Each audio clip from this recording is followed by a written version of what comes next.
अस्सलामुअलैकुम, वेलकम है आप सभी का इस नई वीडियो में। तो जीएमसी जम्मू के जितने भी एफिलिएटेड हॉस्पिटल्स हैं उनके लिए यहाँ पे एक एडवर्टीजमेंट नोटिफिकेशन कल जीएमसी जम्मू ने रिलीज़ की है। इस वीडियो में मैं आपके साथ उसी के बारे में बात करूंगा।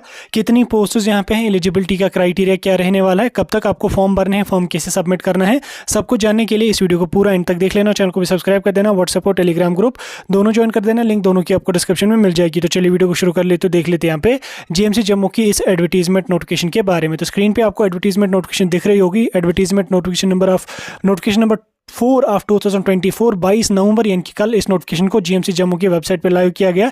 ये जो पोस्टर्स यहाँ पे आ चुके हैं ये एकेडमिक अरेंजमेंट बेसिस यानी कि कॉन्ट्रेक्चुअल बेस पे ये पोस्टर्स आपकी रहने वाली हैं। एक एक करके मैं तमाम पोस्टर्स की बात करूंगा। तो सबसे पहले यहाँ पे हमारा जो है वो सीनियर ऑक्सीमेट्री टेक्नीशियन की अगर हम बात करेंगे, लेवल 7 की पोस्ट है। ये 44,000 से लेकर 1,42,000 तक आपकी सैलरी रहने वाली है। एक पोस्ट यहाँ पे रहने वाली है। इसमें आपका 10+2 होना चाहिए साइंस में और उसके अलावा आपका डिग्री या डिप्लोमा होना चाहिए ऑक्सीमेट्री में। साथ में आपका 9 ईयर का जो है वो एक्सपीरियंस भी होना चाहिए, तब जाके आप सीनियर ऑक्सीमेट्री के लिए यहाँ पे जा सकते हैं। 50,000 से लेकर लगभग 1.5 लाख तक आपकी इसमें सैलरी मंथली रहने वाली है। उसके बाद नेक्स्ट पोस्ट की हम बात करेंगे तो नेक्स्ट हमारे पास है असिस्टेंट मैट्रन। इसकी यहाँ पे अगर हम देखेंगे सेम लेवल 7 की ये भी पोस्ट है। इसकी टोटल 10 पोस्ट यहाँ पे रहने वाली है। ठीक है, इसमें आपका GNM होना चाहिए या आपका BSc नर्सिंग होना चाहिए किसी भी रिकॉग्नाइज्ड इंस्टीट्यूट से, तो आप इसके लिए यहाँ पे जा सकते हैं। साथ में आपका एक्सपीरियंस भी ये लोग यहाँ पे मांगते हैं। ठीक, उसके बाद नेक्स्ट पोस्ट की अगर हम बात करेंगे, नेक्स्ट है यहाँ पे ऑडियोमेट्री टेक्नीशियन है। लेवल 6E की ये पोस्ट है। 35,000 से लेके 1,13,000 तक इसकी सैलरी रहने वाली है। इसमें आपकी एक पोस्ट यहाँ पे टोटल है। इसमें आपका जो है वो डिप्लोमा होना चाहिए, डिग्री होनी चाहिए ऑडियोमेट्री में तब जाके आप इस पोस्ट के लिए यहाँ पे जा सकते हैं। याद रखना 36,000 से लेके 1,35,000 तक आपको सैलरी रहेगी। उसके बाद नेक्स्ट पोस्ट की अगर हम बात करेंगे तो नेक्स्ट हमारे पास है CSSD सुपरवाइजर की अगर हम बात करेंगे 6AE की ये लेवल की पोस्ट है। 35,009 से लेके 1,35,000 की यहाँ पे 1,13,500 आपकी यहाँ पे इसमें सैलरी रहने वाली है। ग्रेजुएशन आपकी माइक्रोबायोलॉजी में होनी चाहिए, तो आप इस पोस्ट के लिए जा सकते हैं। सेम यहाँ पे ऑडियोमेट्री को भी आप करेक्ट करना। इसमें 35,900 से लेके 1,13,500 आपकी सैलरी इसमें रहने वाली है। दूसरा अगर हम नेक्स्ट बात करेंगे ऑपरेटर गैस स्टरलाइजर या स्टरलाइजेशन टेक्नीशियन की अगर हम बात करेंगे 6D की ये पोस्ट रहने वाली है। ठीक, 35,800 से लेके 1,13,200 आपकी इसमें सैलरी रहने वाली है। इसकी 2 पोस्ट हैं। ग्रेजुएशन आपकी माइक्रोबायोलॉजी में होनी चाहिए, BSc और डिप्लोमा भी अगर आपका थिएटर टेक्नीशियन में है तो भी आप इसमें जा सकते हैं।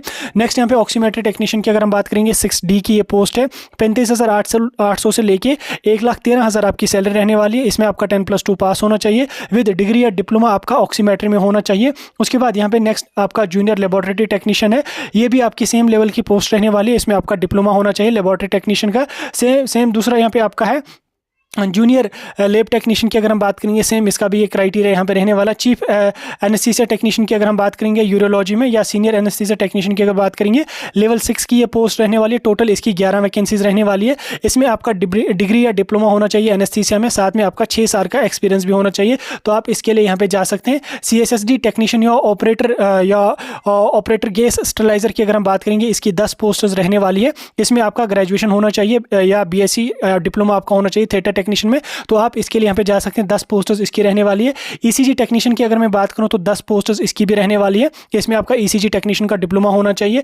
ऑक्सीमेट्री टेक्नीशियन की अगर हम बात करेंगे तो इसकी एक पोस्ट फिर से यहाँ पे ऐड की गई है, तो इसमें आपका जो डिप्लोमा होना चाहिए, डिग्री होना चाहिए। डायलिसिस टेक्नीशियन की अगर हम बात करेंगे तो इसमें आपकी एक पोस्ट रहने वाली है। 35,000 से लेके 1,12,000 आपकी सैलरी रहेगी। 10+2 आपका होना चाहिए और साथ में 2 साल का डायलिसिस का डिप्लोमा आपका होना चाहिए। 3 साल का 3 साल का एक्सपीरियंस आपका होना चाहिए। उसके बाद नेक्स्ट यहाँ पे ICU टेक्नीशियन रेस्पिरेटरी की अगर हम बात करेंगे 35,000 से लेके 1,12,000 आपकी सैलरी रहेगी।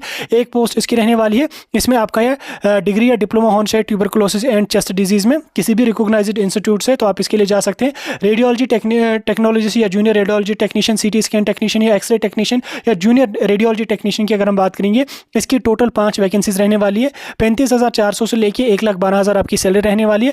इसमें आपका डिग्री या डिप्लोमा होना चाहिए रेडियोलॉजी में या डिप्लोमा होना चाहिए एक्सरे में या डिप्लोमा आपका जो है वो रेडियोग्राफी का वगैरह होना चाहिए, तो आप इसके लिए यहाँ पे जा सकते हैं। उसके बाद रेफरेशन ऑपरेटर की अगर हम बात करेंगे तो 10+2 आपका होना चाहिए।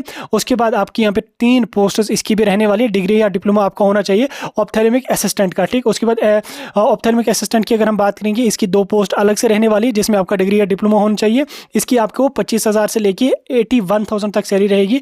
स्टरलाइजेशन टेक्नीशियन की अगर मैं बात करूँ तो 25,000 से लेके 81,000 81,000 तक आपकी यहाँ पे सैलरी रहने वाली है।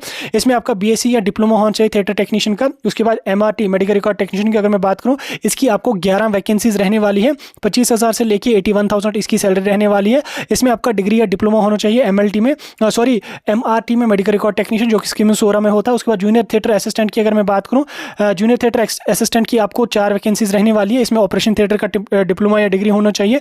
जूनियर एनेस्थीसिया टेक्नीशियन की अगर मैं बात करूँ, इसकी भी 5 वैकेंसीज रहने वाली है। इसमें आपका डिग्री या डिप्लोमा होना चाहिए एनेस्थीसिया टेक्नीशियन में। नेक्स्ट अगर हम देखेंगे ऑप्थेल्मिक असिस्टेंट की 2 रहने वाली है और ऑक्सीमेट्री टेक्नीशियन की 1 रहने वाली है।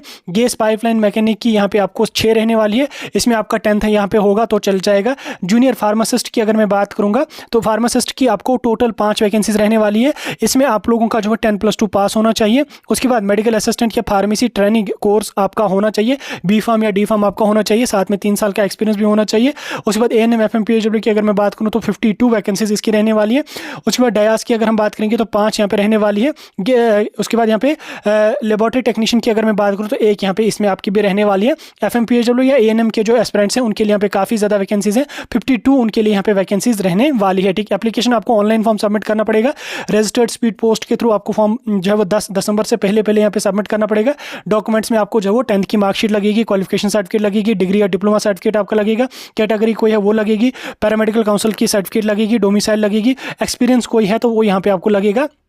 ठीक, मैक्सिमम आपको 63 ईयर्स तक की एज होनी चाहिए। बाकी सारा कुछ मैंने आपको समझा दिया। आप इस नोटिफिकेशन को जो है वो GMC जम्मू की ऑफिशियल वेबसाइट पे जाके डाउनलोड कर सकते हैं। बाकी कोई डाउट होगा मुझे कमेंट सेक्शन में पूछ सकते हैं।